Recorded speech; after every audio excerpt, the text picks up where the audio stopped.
Russell Cring and another segment of Impact, an entertainment segment. And we want to warn people that there are a lot of thumb sharks that are roaming around the studio today. You have to be very, very careful of them. No one knows when one could attack! All right, anyway. That's enough of that silliness. I don't know. I've never seen anybody do that, Matt. Thumb sharks. I thought the thumb shark was a awesome. really great idea. I know. I've never seen that. David Letterman, Johnny Carson, Jack Parr. I invented the freaking thumb shark. Yeah. I mean, you would have thought that, that in the history of television, someone would have come up with that idea. No, they had. Well, there was Land Shark, which was great. Land Shark was awesome. All right, people. This is Matt Mitchum, my friend, a comedian in town. And here's the thing about Matt. Matt is an underground comedian. Yeah. He's like with the comedic Al-Qaeda. He's like a comedic terrorist. He's with this group of comedians out there laying comedic bombs all over the area, blowing you up with hilarity. Yeah, that's one way to put it. If I never want to get work again. That's right. He's created a movie called The Innocence of the Comedians. Yeah, it will be premiering on YouTube yes, and exactly. then to rave reviews around the world. Absolutely. They're burning down the theaters for Matt's movie.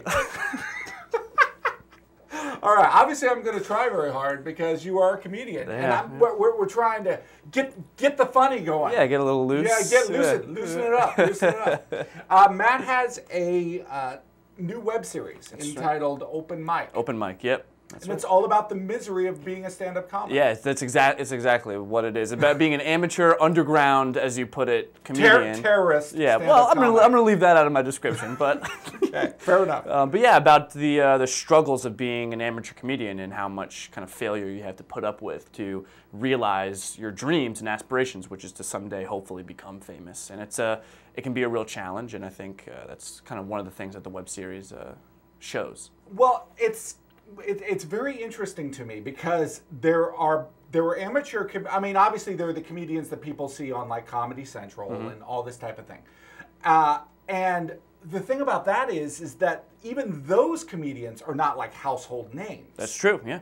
I mean, you would think, oh, those people have made it, but those people probably barely are making a living. That's true. There are a lot of levels that you have to go through, that you have to ascend, rungs of the ladder to be able to get to be like a Jerry Seinfeld or a Louis C.K. or Chris Rock. Like we're starting out where you put our name on a flyer and no one even gives a shit. Can I swear? No, you're not supposed to cuss, Matt. Good Lord. All right, you're going to make the editor work today, aren't you? No one told me I couldn't swear. God damn it. All right, anyway. Okay, so don't cuss, Matt, all right? I know, try to be clean. All right. Try to be clean for once. It's hard in your life. Yeah. All right, Lord have mercy. All right. So, so what we're talking about is comedic baklava here. We're talking about many, many like different levels of phyllo dough. And you were right now at the bottom one. That's a great analogy. We are that bottom level, the greasy phyllo dough from like the cheese and the spinach. Yes. Like that's what we are right now. And how does one become a more successful comedian? Are there a lot of places that you can play? Do you have to create your own places? I mean, how does that work? Well, it really depends. In a place like Albany, where it's a smaller city, the market isn't all that big for comedians, and there's a lot of us here. And so it's kind of hard to get work at any of the clubs or venues in the area. And so, you have to kind of develop your talent, develop your skill set while you're here, and then make a move to a big city like Los Angeles or New York. Is New York City the center of the comedic universe, sort of the way LA is for acting? Yeah, it's definitely one of them, absolutely. I mean, that's where you either go to New York or LA if you want to really pursue stand-up as an art form and you're really serious about stand-up, you go to New York. But if you want to pursue stand-up but also try to get a TV show, right, then you go to LA. So, and I also know that there's something called basically pay shows where you have to pay to actually do a show. Yeah, there are shows like that. What's actually more common are bringer shows where you have to bring X number of people just to be able, you have to bring customers to the club just to be able to perform. Which is, it's basically the same thing as paying. But the problem is you have no friends, Matt. That's true. So you really can't bring anybody. It's hard. Yeah, it's hard sometimes. Just the smelly homeless. Those are the only ones you just like bring in. You offer them you know, some bologna or something, and they come and laugh That's at exactly what I do. I offer them some bologna and some greasy phyllo dough. Exactly. Come see me, tell jokes. Yeah. But the reason I compared you to Al Qaeda was because you found this like group of kind of interesting misfit toy comedians that we're using many analogies here to describe you. We're trying to get a handle on this, Matt. Al Qaeda, the Island of Misfit Toys, phyllo dough. All right, exactly. I'm just trying to keep up. Right, no, all of these really funny guys that are all sort of struggling in the area, and you all came together to create a web series. Yeah, that's true. It's myself, Vernon Payne, Bill Nettleton, and William Hughes have formed our own kind of production team, and we're working on this web series. But yeah, it's just guys that we all like really found a commonality with, and so we're all kind of going through the same thing, and we all recognize the talent that we all have. And we just thought, you know, we should just create something, and that was kind of the genesis of how the show came together. Well, I just want to say, Matt, that I personally think you are talented, but you're not supposed to say that you're talented because that makes you an arrogant person. Okay? So what you say, you should recognize the talent that they have, and then I should say, but you know, John should say I have talent. I will take the lessons of John. I appreciate that, you know, because that's just rude, Matt. You're like, oh, I'm so talented. Oh, I'm Matt Mitchum. Yeah, it's not my real name. All right. No. Don't blow my cover. Yeah, exactly. No. Seriously, let's talk about you know, the idea of open mic. Yeah. One of the movies that comes to mind is Punchline, which is the movie that Tom Hanks did, sort of about the experience of being a stand-up comedian. But that was in the 80s. Yeah. How has that experience changed, or is Punchline pretty much? Is it a pretty good example of what it's like? It's pretty true to form, but it has changed a lot, and I would say it's probably the internet has changed a lot because now everyone can see stand-up comedy. It's much more of a distributed art form. People recognize it, and people more and more so now are thinking, hey, I'm funny, I can get into this. So there's a lot more competition, especially at our level. Right. A lot more people that just are getting on stage at open mics, telling jokes, like trying to make something out of what their dreams are. And I think it's gotten to be a little more cutthroat, especially at the lower levels. Interesting. So everybody thinks that they can do this, is what you're saying. Yeah. And are they right? No, absolutely not. I don't even know if I'm right, so. So what about something like Funny or Die? How does that come into it? Well, yes, sites like Funny or Die, or just YouTube, any of the video hosting sites. It's a really wonderful platform in which people can share their projects and their art and their comedy.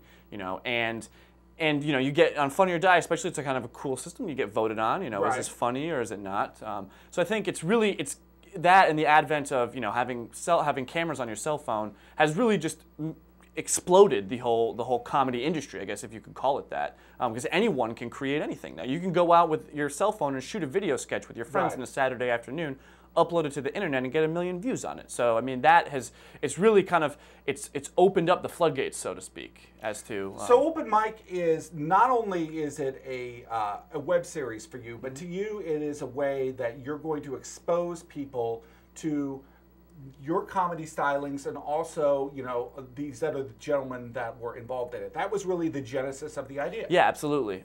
It was really, we wanted to get kind of a semi-autobiographical take on the struggles of these young 20-something-year-old guys, like going to open mics in their free time and just telling jokes, and sometimes succeeding and a lot more often failing. Right. I think it's someone like Louis C.K. It's very, very interesting, sort of his success story, because he seems to me always has his foot in being an unsuccessful comedian. Yeah. It's like, even though he's probably as successful as you're going to get, he has something in him that he always remembers what it's like. Absolutely. To be miserable. Mm-hmm. And that's something that a lot of comedians I feel like really hold on to, because there's a lot of struggle and a lot of toil that goes into it, and a lot of work that you're never really compensated for, and a lot of failure that you have to put up with just to get any modicum of success. Well, I went to one of your shows, and there were I think 7 comedians. And 2 things I learned apparently about being a stand-up comedian is that none of you were liked in high school, and none of you want to have kids. That's just a pretty general accurate. hatred of children and the church. Yeah, we hate the children, we hate church, and we were spit on in high school. That's not inaccurate, especially personally too. I mean, I love kids, but you know. So, where is Open Mic right now, and what's going to be happening with it, and how are people going to find it? So we finished shooting the pilot episode, directed by who? Yours truly. Me? Yes, John what? Cring. Couldn't you get someone good? Yeah, well, we tried, but it was, money. Yeah, I understand. But so we've finished shooting the pilot. It's almost edited. We're just kind of wrapping a few things up with that. We've got 6 episodes total that we want to produce, and we've got them almost all completely written. And so we're just looking to raise money to get the rest of these things produced. We're looking to premiere the pilot at the end of October, October 27th. And for any information, people can go to openmicseries.com, and we'll be having news, updates, video, trailers, all sorts of stuff that you can check out. You guys are also open to the idea of other people like coming in, other comedians, and bringing kind of their ideas and making appearances on the show too. Absolutely, that was really one of the big things, and we wanted to tell our story, but we have a wealth of talent in Albany, especially in the comedy scene. And so what we wanted to do was really build a platform in which we could showcase any other comedians that wanted to come in, wanted to bring ideas to the table, wanted to do some acting, and so we really thought that this would be a great way for other comics to get a little exposure too. It's strange to me because it's like people get in their head, okay, these are the comedians in town, and they're the ones that get all the work, they're the ones that get all of the notice. And it seems like it's very difficult to sort of break that mindset with people and get them to try out, a new comedian. It's different than it is with music because people are more used to the idea of trying out a new band or listening to a new song. Why are they less inclined to try a new comedian? Well, I think people are wary about seeing someone that they don't know because there's a lot of opportunity to see an unfunny comedian. I mean that happens a lot. And so I wouldn't call that an opportunity. Well, I think it's a negative opportunity. Yeah. So they have the negative opportunity to see a bad show, and I think people are really wary about that, especially with comedy. When you see a bad comedian, there's a lot of pain that registers even in the audience too, as you're kind of sharing in the misery that the comedian is experiencing up on stage. Right. And so it can be a pretty awkward experience. But the local comedy scene in Albany is really fantastic. I mean, we have so many great comedians here, so many comedians that no one's ever heard of, but are doing really funny stuff and are doing really great things. And so there are a lot of smaller shows that I've been a part of that other comedians produce and host all around the Capital District. And so, how do these get promoted? Like through Facebook? Yeah, mostly through Facebook, flyers, and word of mouth. Really, we're just trying to build something from the ground up, and it can take a little time, but. I think the Albany comedy scene, I can see from the 2 years that I've been a part of it, has really developed into something a lot bigger than it was when I started. So excellent. What do you think of comedy in general right now? What about it? What phase are we in? Are we in a high? Are we in a mid? Are we in a low? I think we're in an absolute high right now. I mean, I think that comedy is being disseminated through so many mediums: podcasts, TV, web series, movies, stand-up specials that you can buy on the internet. I mean, it's a renaissance, really, and we're reaching, I think, maybe a point of saturation. We might see a crash in the comedy stock market, but I think right now it's really, really cool time to be not only a comedian but a fan of comedy because there's so much going on. No, that's excellent. That's excellent. So. What are you hoping? What will happen with? I mean, obviously, everybody hopes. Oh, I hope that Comedy Central sees this, and they want to buy 50 episodes and give me hookers. Yeah. I know that's what you're hoping. That is the ideal. Well, that's the deal I want to get. Of course, yeah, because Comedy Central has so many hookers. I think they deal primarily in hookers as their currency. Yeah, well, that's how they used to pay Dave Chappelle, and with other things too. I didn't know that. Yeah, that's right. Well.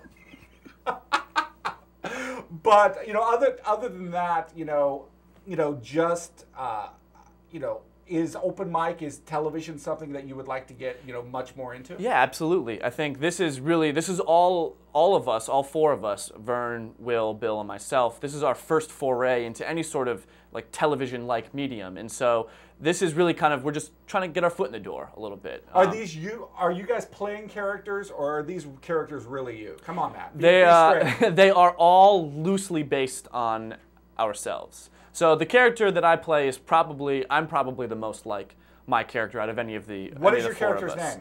My character's name is Ben Wazinski. Okay, so we actually have a different name. Yep. Yes. So there you go. Yeah, that's something. true. It's not actually Yes. It's not like Tony Danza, who always played Tony Yeah. in everything he ever did, because he apparently could not remember another name. I've heard that, is he has a really specific term of short-term. That's right. I'm Tony. A specific instance of short-term memory loss. I'm Tony. Yeah, exactly. But and then the other guys, I know that one of the characters is absolutely insane. That's true. Yes. The character played by William Hughes, Clive Earl Stewart, is probably the biggest departure from all of us as to the difference between the characters and the actors. But yeah, the character that he plays, is a comedy terrorist. He actually, in very literal terms, he's a terrorist of joy. He destroys joy, in all the other characters' lives. No, absolutely. And there's nothing more fun than seeing other people's joy being destroyed. It's a lot of fun to write for that character. I'm really hoping for a Christmas episode where he just like guts Santa Claus. That would be awesome. Yeah, I mean, I don't know if we really had the budget for that. But, well, let's hope. Give money so that we can disembowel Santa for open mic. But the other characters played by Vernon Payne and Bill Nettleton, Kevin Johnson and Bill Headley, respectively, they probably embody really the struggle the most out of any of the characters, the struggle that we as amateur comedians kind of go through. And they're at different kind of levels of success, but you really see how much pain they have to endure really to pursue their dreams. Wow, it's amazing how many times you say comedy and pain in the same sentence. But apparently that's the biz. Yeah, right? It's a real masochistic endeavor that we all undertake, and so it's all in the game. Nice, awesome. Well, Matt, thanks so much. Where can people again find out more about open mic? On openmicseries.com. Awesome. Well, thanks so much. I really have been. Enjoyed the whole process of being involved. Yes, thank you so much for being a part of it. I mean, we couldn't have done it without you. No worries, my friend. No worries. All right, thanks for being on the show. Thanks for having me. And thank you so much for watching Impact. Check out Open Mic. And I love Santa Claus. Okay, I was just joking around. Okay, Santa, please bring me presents. Well, that's our lineup for this week on Impact. Remember, October is Breast Cancer Awareness Month, so make an appointment and get a checkup. So I'm Nick Barber, your host. Thanks for watching Impact. We'll see you next time.